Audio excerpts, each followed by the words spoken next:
Hello बच्चों, आप लोग कैसे हैं? आशा है कि आप लोग अपने घरों में सुरक्षित होंगे। आज जो हम आपको हिंदी का अगला लेसन पढ़ाने जा रहे हैं वो है पार्ट 14 दोहे।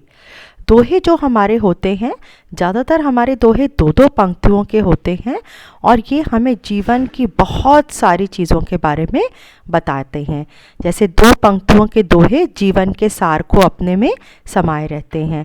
तो चलिए आइए हम कुछ दोहे पढ़ते हैं। हमारा पहला दोहा है, करत करत अभ्यास के जड़मत होत सुजान, रसरी आवत जाते सिल पर परत निशान। इसका कहने का अर्थ है कि इस दोहे के द्वारा जो कवि हैं हमारे ये बताना चाह रहे हैं कि अगर हम बराबर अभ्यास करेंगे तो जिनको थोड़ा कम समझ आता है या जो थोड़े कम अक्ल वाले लोग हैं या मूर्ख लोग हैं वो भी बुद्धिमान पड़ जाते हैं। जैसे जिस प्रकार कुएं से जब आप पानी निकालते हैं तो उसकी रस्सी की रगड़ से बार बार उसके पत्थर पर निशान पड़ जाता है, तो वो इसी प्रकार से अगर मूर्ख व्यक्ति भी बार बार अगर अभ्यास करेगा तो भी वो बुद्धिमान हो जाता है। इसमें आपको परिश्रम का महत्व बताया गया है। दूसरा हमारा दोहा है, विद्या धन उद्यम बिना कहो जुपावे कौन, बिना डुलाए ना मिले ज्यों पंखा की पौन। इसका यहाँ पर कवि ये कहना चाहते हैं कि जिस प्रकार बिना हिलाए पंखे की आपको हवा नहीं मिल पाती, पौन मतलब होता है हवा, उसी प्रकार जो आपको विद्या रूपी धन है वो बिना मेहनत के प्राप्त नहीं हो सकता। आपको परिश्रम करना ही पड़ेगा किसी भी चीज़ को पाने के लिए। तो यहाँ पे भी हमारा परिश्रम के महत्व को इस दोहे के द्वारा समझाया गया है। हमारा अगला दोहा है, ऐसी बानी बोलिए मन का आपा खोए, औरन को शीतल करे आपहु शीतल होए। यहाँ पर कवि कहना चाहता है कि आपको अपनी ऐसी हमेशा भाषा बोलनी चाहिए कि आपके मन का अहंकार कुछ भी ना रहे। वो जब आप दूसरे भी उसको सुनकर शांति प्रतीत करें और आपको भी वो अपने ऊपर खुशी महसूस होनी चाहिए कि हम में भी प्रसन्नता हो और दूसरे वाले सुनने वालों को भी उसकी प्रसन्नता महसूस होनी चाहिए। तो यहाँ पर आपकी बोली के महत्व का बताया गया है कि हमेशा हमें सबसे अच्छा और मीठा बोलना चाहिए। हमारा अगला जो दोहा है वो है, बड़ा हुआ तो क्या हुआ जैसे पेड़ खजूर, पंथी को छाया नहीं फल लागे अति दूर। यहाँ पर कवि का कहने का महत्व है कि ऐसे बड़े होने का कोई भी महत्व नहीं है यदि आप किसी के काम ना आ सको, है ना। अगर आप किसी की मदद नहीं कर सकते या किसी की सहायता नहीं कर सकते तो ऐसे बड़े होने का कोई भी फ़ायदा नहीं है। जैसे कि देखिए ये एक साइड में एक पेड़ खजूर का है ना, तो खजूर के पेड़ ना तो वो किसी को छाया देता है, ना ही इतनी दूर उसके फल होते हैं कि कोई भी उसको तोड़कर खा सके।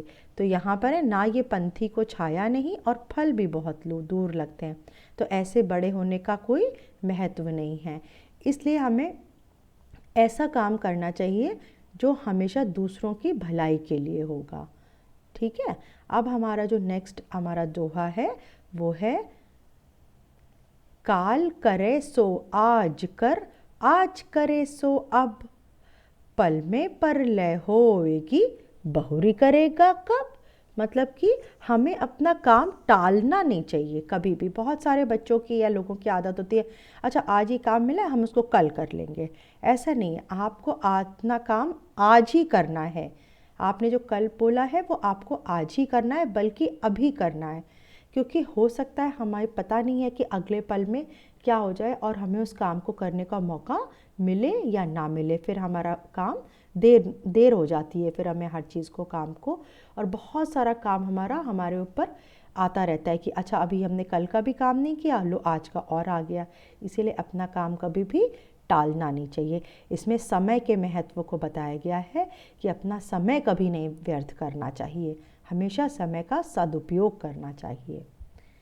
हमारा जो अगला दोहा है, पोथी पढ़ी पढ़ी जग मुआ, पंडित भया न कोय, ढाई आखर प्रेम के पढ़े सो पंडित होए। यहाँ पर कवि का कहने का मतलब है कि पोथी मतलब किताबें, किताबें पढ़ पढ़ के कोई भी पंडित नहीं होता। पंडित जो होते हैं उनका मतलब होता है जो दूसरों से प्रेम करें, जो दूसरों की भलाई के बारे में सोचें और हमेशा दूसरों की सहायता के लिए सदैव तत्पर रहें और सबके साथ अच्छा व्यवहार करें। तो अगर आपने बहुत किताबें पढ़ ली लेकिन आप तब भी पंडित नहीं होंगे अगर आप किसी से प्रेम नहीं कर सकते, किसी की सहायता नहीं कर सकते, किसी के काम नहीं आ सकते। इसलिए आपको ढाई आखर प्रेम के मतलब अगर आपने प्रेम सबसे करना सीख लिया, सहायता करनी सीख ली, तो आप तब भी पंडित बन गए। इसीलिए कहा जाता है कि हमेशा मीठा बोलना, यहाँ पर मीठा बोलना प्रेम के महत्व को बताया गया है। यहाँ पर प्रेम का मतलब है दूसरों की सहायता करना, दूसरों की मदद करना, दूसरों को ढंग से उनके साथ बर्ताव करना, ये होता है हमारा प्रेम करना। तो केवल किताबें पढ़ने से ये सब नहीं आता, आपको इसके लिए अपनी हर दिनचर्या में दूसरों की सहायता करने के लिए हमेशा तत्पर रहना चाहिए, सबके साथ प्रेम पूर्वक व्यवहार करना है। अब हमारा जो नेक्स्ट दोहा है वो है, रहीमन देखी बड़ेन को लघु न दीजे डारी, जहाँ काम आवे सुई कहाँ करे तरवारी।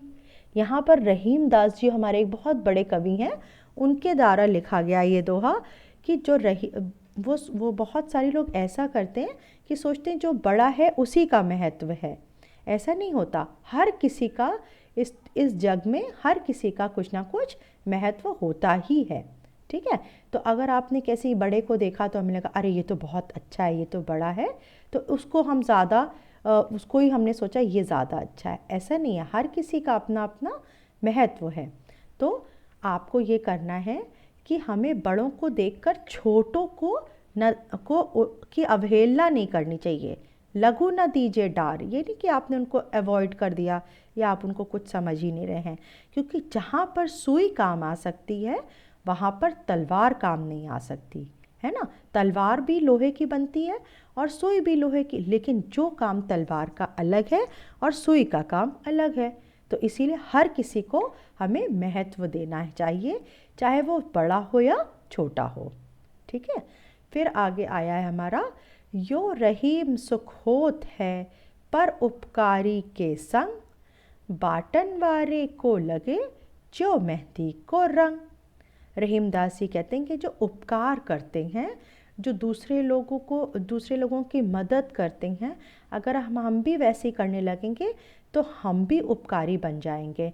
यानी कि यहाँ पर जैसे आप मेहंदी जब किसी के लगाते हैं, मेहंदी आप लोगों को पता है ना, जब ग्रीन कलर की एक पत्ती होती है जब लगाते हैं तो बाद में रचने के बाद वो लाल रंग की हो जाती है, तो आपके हाथ में भी वो मेहंदी का रंग चढ़ जाता है अगर आप किसी को मेहंदी लगाते हैं। तो इसी प्रकार जब कोई उपकारी व्यक्ति के संग आप रहते हैं तो आप भी उपकारी बन जाते हैं।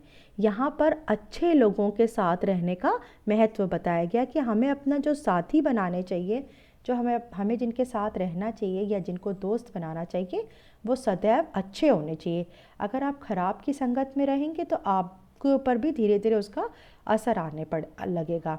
इसलिए हमेशा हमें उपकारी मतलब दूसरों की सहायता करने वाले और दूसरे की मदद करने वाले और दूसरों के लिए अच्छा सोचने वाले के साथ हमें रहना चाहिए। ठीक है, चलिए आप लोग एक बार इसको फिर से आराम से पढ़िएगा और इन सबको धीरे धीरे पढ़कर और याद करना है आप सबको। ठीक है, चलिए ओके, ऑल द बेस्ट।